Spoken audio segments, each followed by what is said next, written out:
A Helena Antipoff, ela era uma pessoa muito prática, pragmática. Ela considerava que era preciso utilizar a ciência para melhorar a vida das pessoas, que a ciência não era apenas uma reflexão sem assim, interesses imediatos.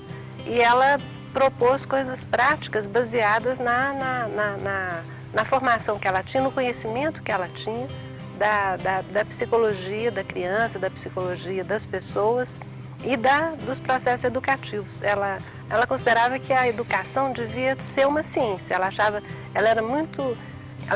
assim, ficava muito chateada quando ela viu os educadores afirmarem coisas sem verificar se aquilo realmente funcionava na realidade. E ela era muito preocupada com isso. Nisso ela seguia também a formação que ela tinha tido na Europa. Ela tinha estudado com Binet, e Binet falava isso, que a pedagogia era uma ciência de opinião e que ela precisava se tornar uma ciência experimental.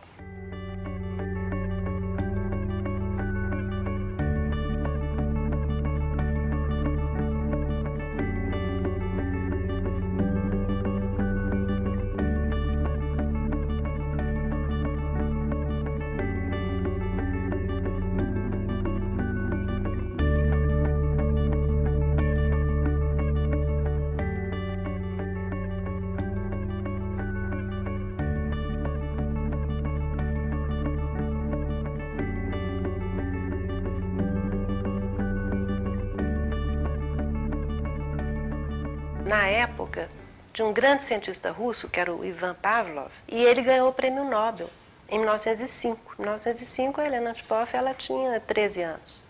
E ela morava lá e estudava lá. E certamente ela viveu esse ambiente de valorização da ciência, né? Porque quando um cientista do seu país ganha um prêmio Nobel, isso é uma coisa que vira um assunto para todo mundo, né?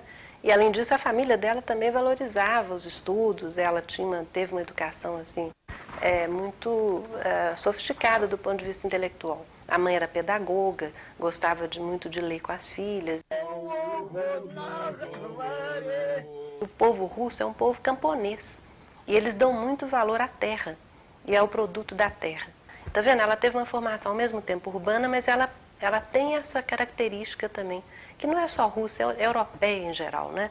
Quando ela chegou ao Brasil, ela ficou muito impressionada com a quantidade de terra que existia no Brasil. Ela dizia que na Europa não tinha mais terra, a terra já estava toda ocupada.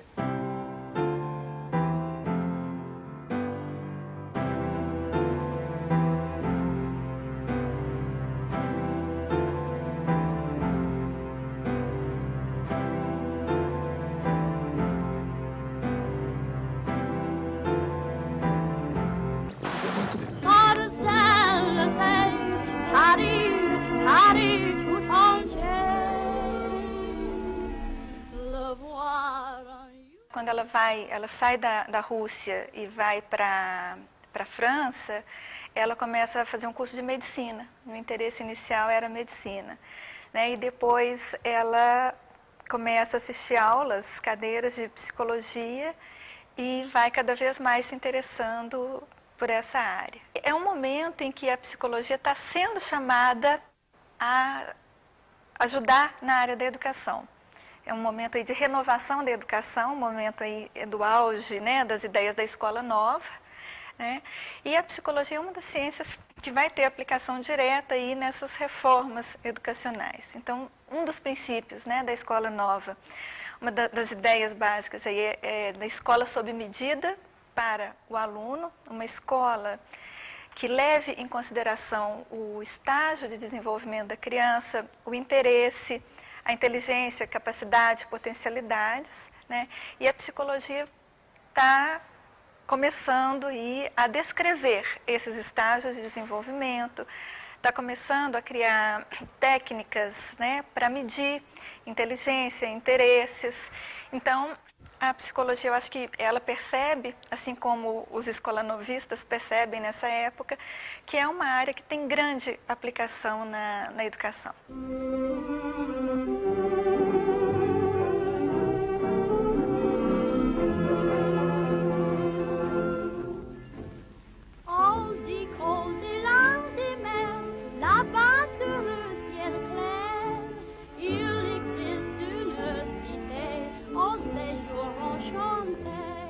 a escola pública estava se ampliando, as crianças todas reunidas em grandes salas de aula para serem educadas em conjunto.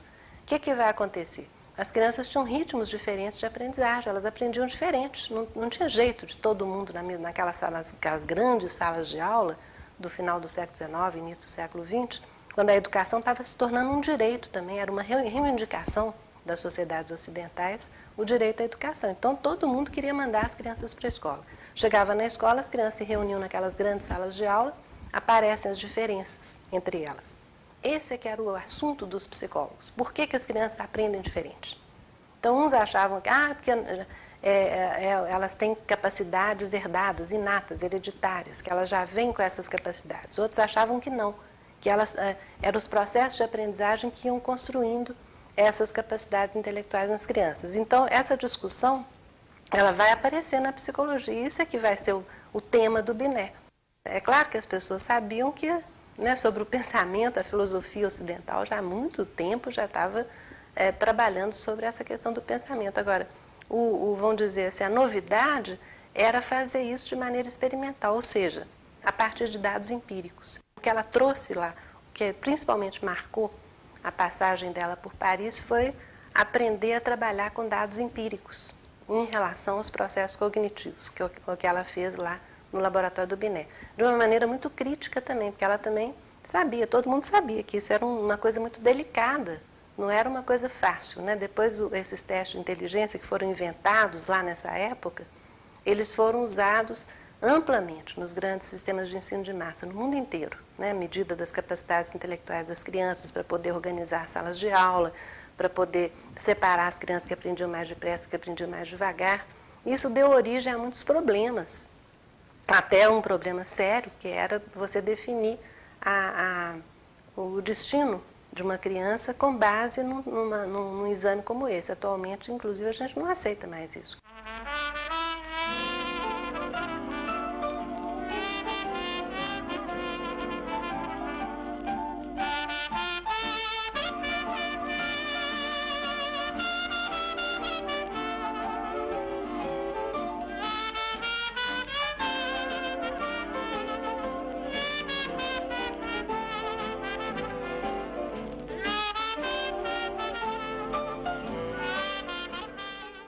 Ela vai para Genebra e o Claparède estava envolvido nessa atividade, que era o seguinte, era primeiro demonstrar a necessidade da construção de uma pedagogia científica, isso que eu estava falando antes, né, que era preciso que os fatos educacionais fossem submetidos ao teste para saber o que funciona melhor, o que dá mais certo, para não ficar experimentando assim aleatoriamente com as crianças.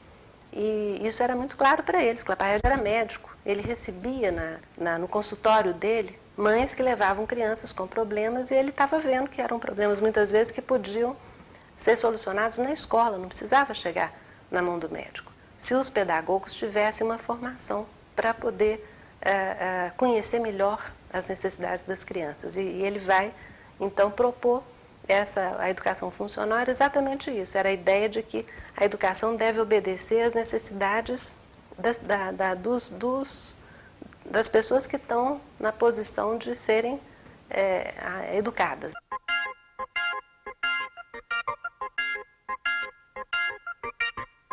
E é muito impressionante que a gente vai acompanhando a obra da Dona Helena, a gente vê ela passando por esses momentos importantes de construção das ciências da educação na Europa.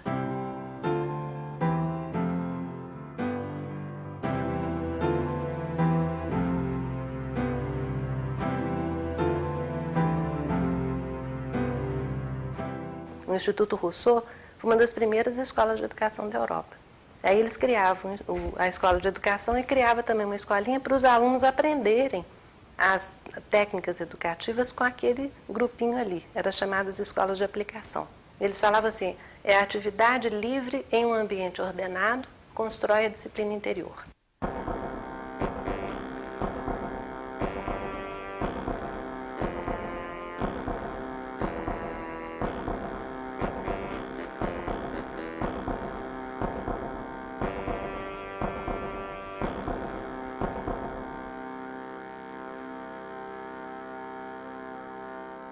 E aí ela vai começar mesmo a aplicar todo esse conhecimento que ela tinha adquirido em Genebra e em Paris, né? Então ela vai atuar com crianças que estavam órfãs, abandonadas, perdidas em decorrência da Primeira Guerra Mundial e em decorrência da Revolução Russa, né?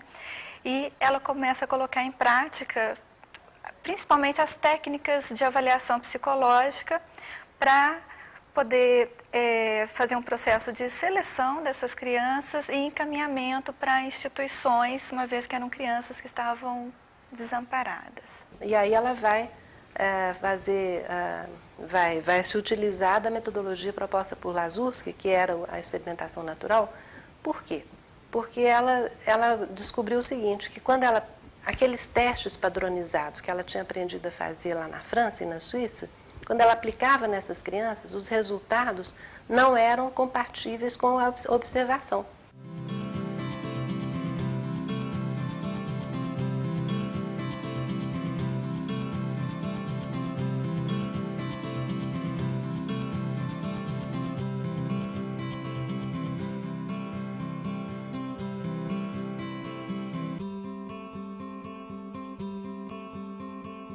E ela então foi fazer recurso a essa experimentação natural, que era o quê? Era utilizar os dados de observação para avaliar as tendências e para poder saber o que fazer.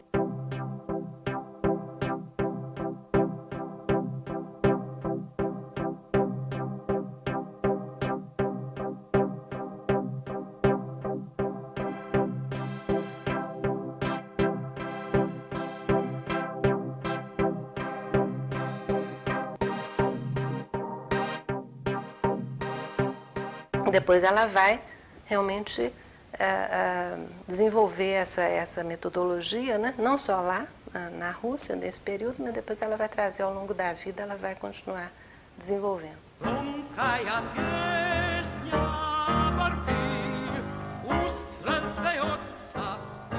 Outra vez ela estava no lugar certo na hora certa, porque havia um grande movimento, os intelectuais russos foram convocados a, cada um na sua área, construir a ciência que seria compatível com a revolução.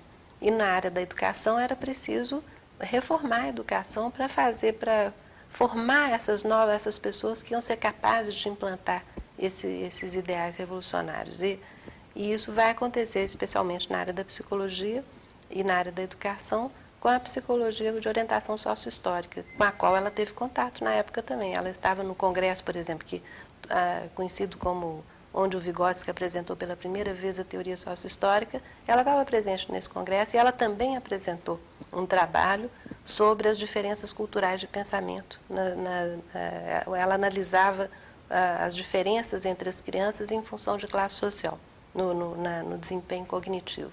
Então a gente vê que ela já estava preocupada com essa linha de investigação, que era a ideia de que como é que a cultura contribui para construir as estruturas cognitivas humanas, que vai ser o grande foco, né, da psicologia sociohistórica.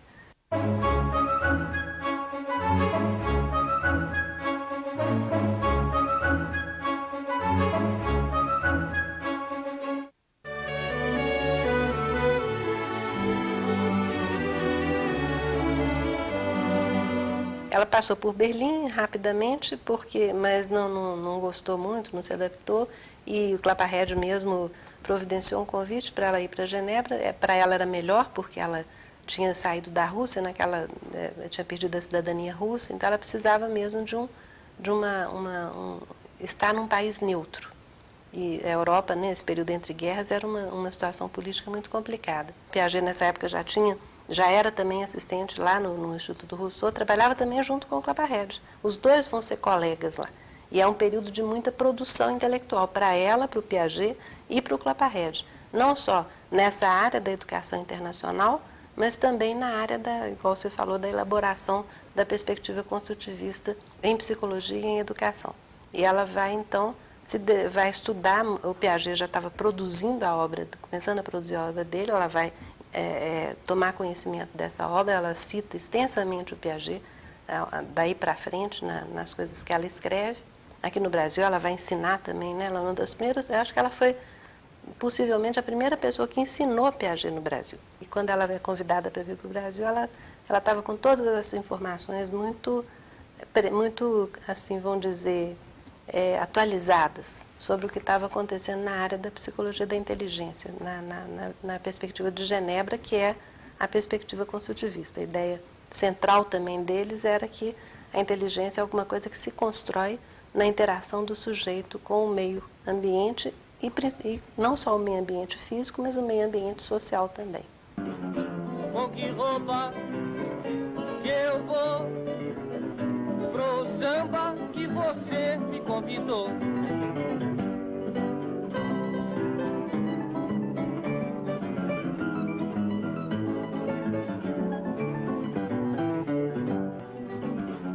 Com que roupa que eu vou pro samba que você me convidou?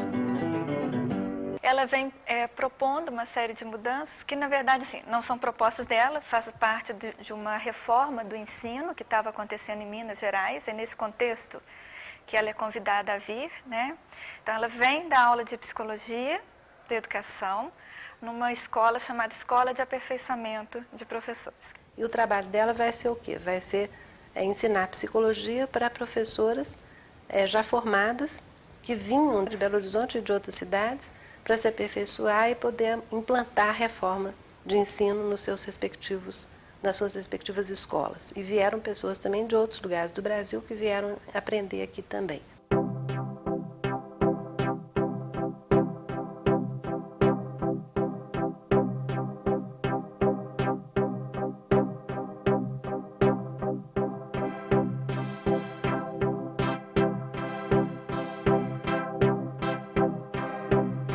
E ela vem ensinar psicologia, e uma psicologia diferente, né, do que até então se estudava nos cursos normais. Então ela vem com toda uma bagagem aí dos testes psicológicos, dos instrumentos de medida, vem insistindo na necessidade de se conhecer a criança primeiro, para depois educar essa criança, né? E no bojo de todas essas mudanças da reforma, né, da reforma educacional, as escolas são obrigadas a mudar a sua configuração, né, a formação das classes, até mesmo a posição das carteiras, a postura do professor diante do aluno, né, e ela vai ensinar para os professores como conhecer essa criança. E como é que a gente conhece a criança? Estudando a criança, fazendo pesquisas sobre a criança. Então, ela vai iniciar um grande programa de pesquisa na Escola de Aperfeiçoamento através do laboratório de estudos sobre a criança mineira. Vai estudar os ideais e interesses da criança mineira, o desenvolvimento mental da criança mineira e vai também atender a uma das funções do laboratório que estava prevista em lei, que era auxiliar as escolas na organização das chamadas classes homogêneas.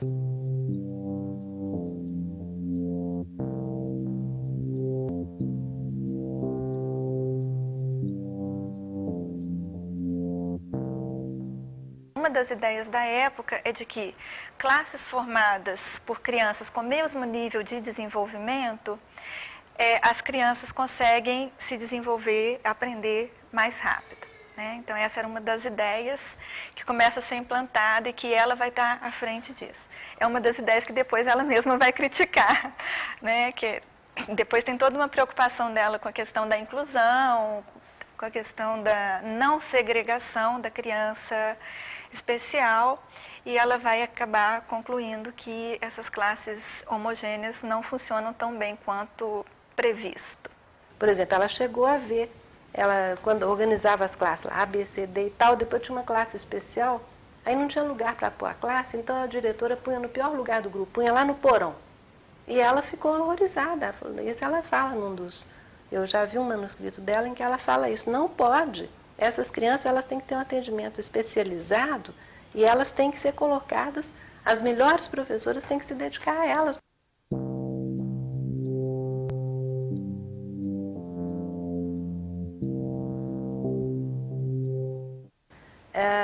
Essas pesquisas que ela vai fazer nesse período, que vão demonstrar, né, primeiro ela vai demonstrar empiricamente aquilo que ela já tinha observado lá na Rússia, que já tinha observado em Genebra também, que era essa relação do meio com o desenvolvimento da inteligência. E ela vai enfatizar fortemente isso, né, na pesquisa nessa época.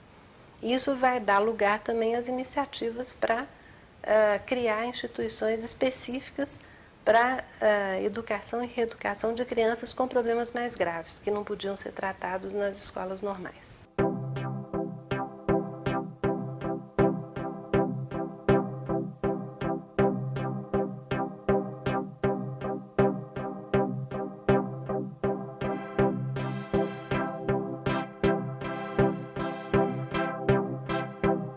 Então, mediante essa exclusão que ela encontra, né, ela passa a se preocupar em desenvolver técnicas e alternativas para englobar esses alunos no sistema educacional, né. Nesse sentido, ela vai buscar técnicas, elaborar conceitos e métodos para o atendimento a essas crianças que ela vai denominar, então, de excepcionais.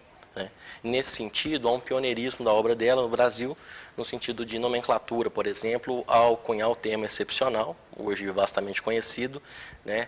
Em 1934, então, ela lança essa nomenclatura em razão de considerar os nomes anteriores, as definições pejorativas. Haja visto que os nomes anteriores eram imbecil, idiota, anormal, né?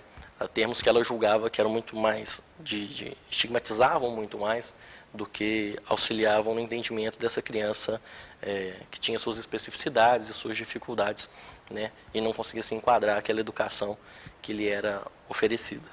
Certo? Então, nesse sentido, há um pioneirismo, e não só um pioneirismo no sentido de nomenclatura, de definir conceitos, mas no sentido de se buscar técnicas de apoio a essa criança. Né? Nesse âmbito, ela vai trazer uma proposta do Binet, né, com quem ela teve contato na França, que é a proposta de ortopedia mental. Então, ela vai buscar uma série de atividades, né, atividades rápidas, né, que fizessem com que a criança não se desinteressasse, não se desmotivasse, né, que durassem 15 a 20 minutos, para que trabalhasse memória, percepção, né, faculdades cognitivas, né, partindo da proposta de uma psicologia funcional. Né? Pensando todos esses termos relacionados à aprendizagem, como memória, cognição, mas do ponto de vista funcional. Né? Pensando então que tudo isso seria possível de ser exercitado. Nesse âmbito, ela se aproxima das atuais propostas, né, de inclusão, porque ela vai considerar que a deficiência ou a excepcionalidade ela não é um fator estrutural da criança. Né? Muito pelo contrário, é algo socialmente construído. Né? É algo funcional que, mudadas as contingências, pode devidamente ser alterado e pode-se chegar, então, a uma melhoria. Né? E aí ela vai, gradualmente, pensar um sistema educacional, primeiro, em classes especiais dentro das escolas comuns, e, num segundo momento, ela vai participar da fundação de duas das mais importantes instituições de educação de excepcionais, né, que são a Sociedade Pestalozzi, que ela vai fundar em 1932, a Sociedade Pestalozzi do Brasil, né, em 1945, e em 1954 a APAE, Associação de Pais e Amigos dos Excepcionais, né, que inclusive leva no nome aí a definição por ela cunhada.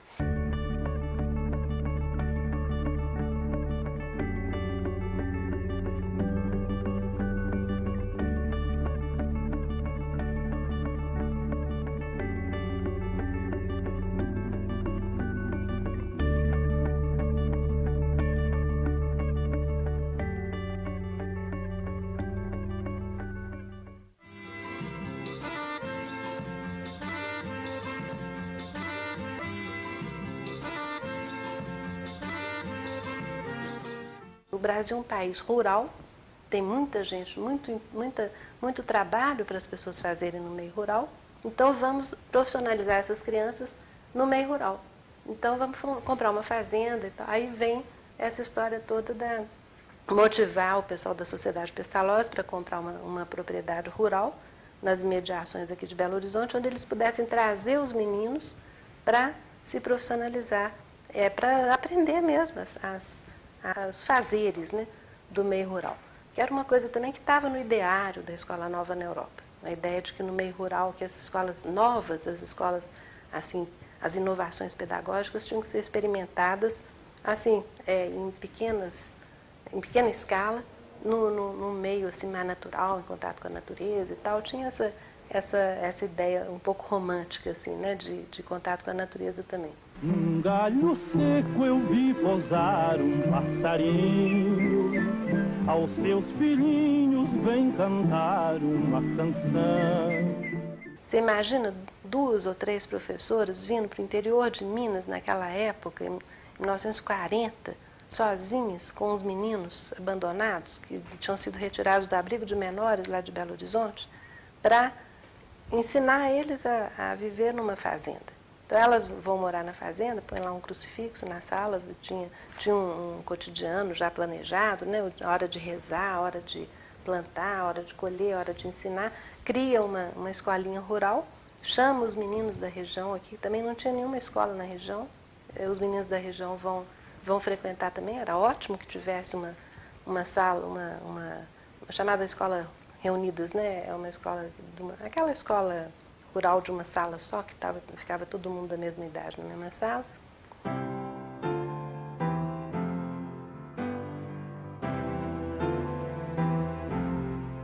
Começa também a trazer intelectuais. O sonho dela é que a Fazenda do Rosário também, os intelectuais viessem para cá, que ela não queria ficar sozinha aqui, né? Ela queria que ela transformar isso numa escola mesmo, assim, uma escola prática, né, de pedagogia e teórica também. A escola normal vai ser instalada, a uma certa altura ela consegue uma escola normal também.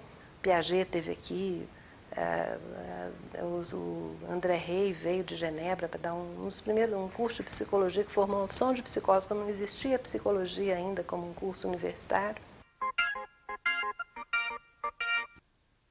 Ela vai passar um período no Rio de Janeiro também, que ela vai trabalhar no Ministério da Saúde, criando instituições também para o cuidado de crianças abandonadas e crianças em risco social.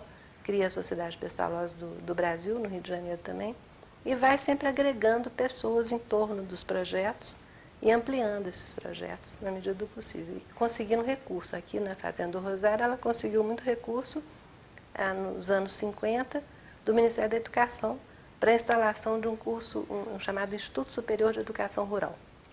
Foi a Anísio Teixeira até que fez questão de contribuir para isso. A Abigail Renault, que era o secretário de Educação aqui em Minas na época, vai trazê-la, vai fazer essa articulação com o Ministério da Educação para a instalação do Instituto Rural aqui.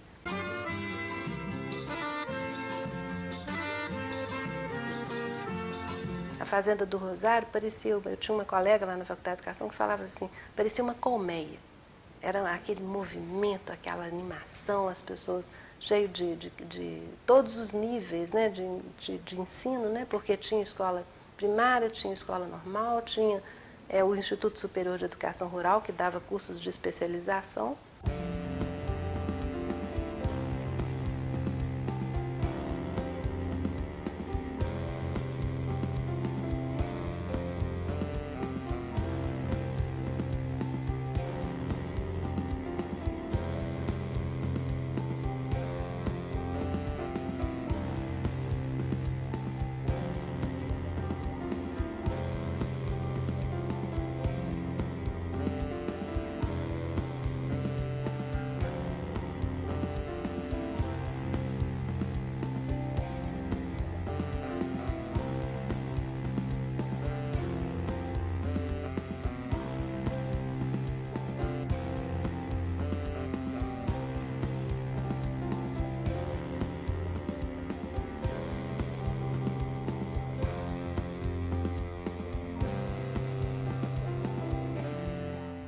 O poeta Carlos Drummond de Andrade fez o poema A Casa de Helena, destacando a dedicação de Dona Helena às crianças, e principalmente às crianças excepcionais.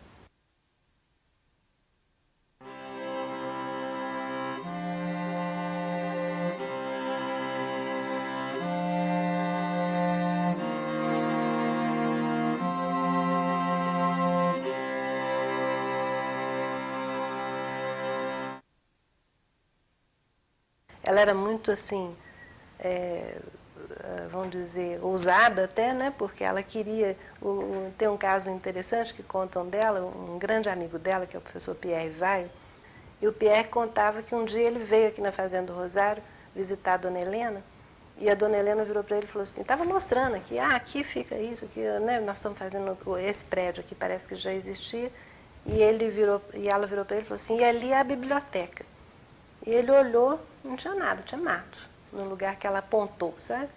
E depois ele voltou uns anos depois e lá tinha uma biblioteca, entendeu? Quer dizer, era uma coisa assim, que ela tinha que fazer, ela inventava uma coisa e ela ia atrás dos recursos. As pessoas comentam muito que não podia visitar a dona Helena porque saía como obrigação.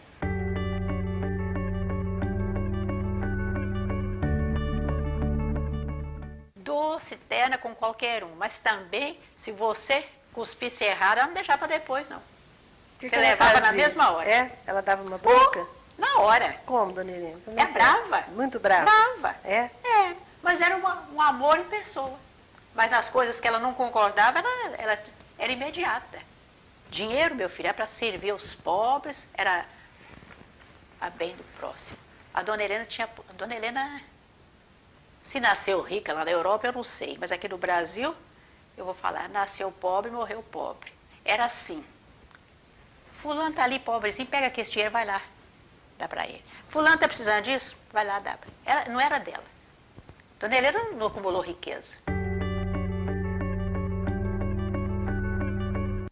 Para a escola normal, que recebia uma turma por ano, nós recebíamos para o exame de seleção 400, 500, houve vezes nós recebemos até 800 candidatos para tirar 45. Certo? Nestes cursos de professores que aconteceram depois, vinham os candidatos de Pernambuco, de São Luís, Paraíba, do mesmo jeito que vinha do Rio Grande do Sul também, Santa Catarina. Então a influência realmente, Mato Grosso, ultrapassou as fronteiras de Minas.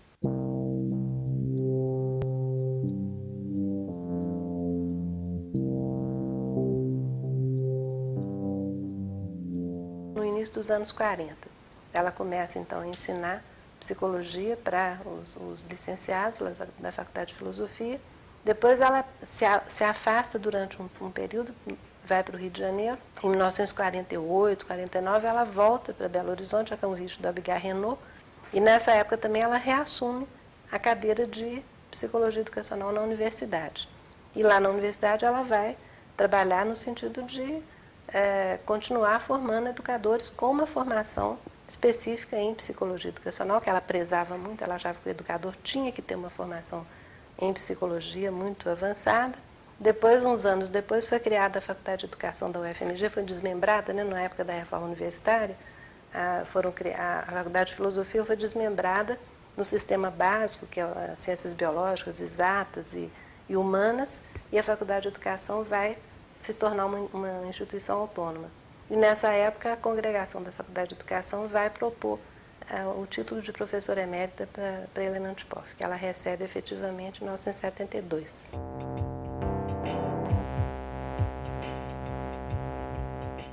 Na verdade, o interesse de Helena Antipoff pelos bem-dotados, ele esteve presente no que ela escrevia, no que ela falava, desde 1929, desde a chegada dela no Brasil.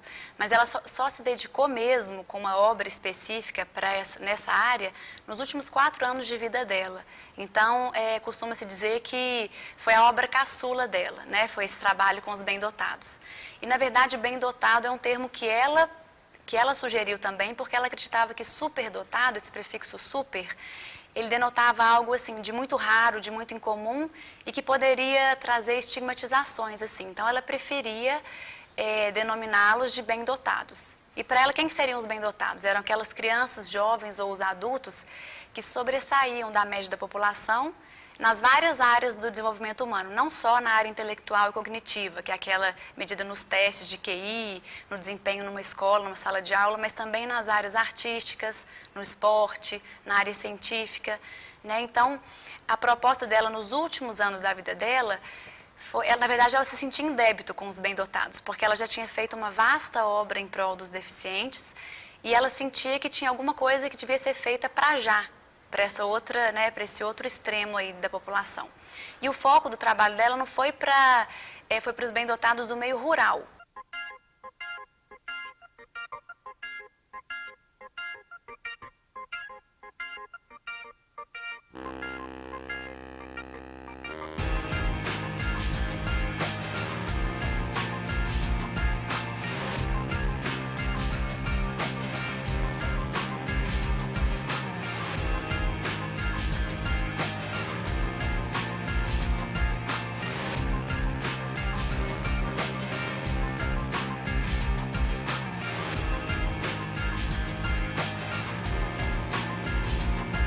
A ideia da razão, né, e sensibilidade relacionada à obra da Dona Helena tem a ver com isso. É que ela era uma pessoa que prezava a ciência como guia para a ação, e por isso a razão, né?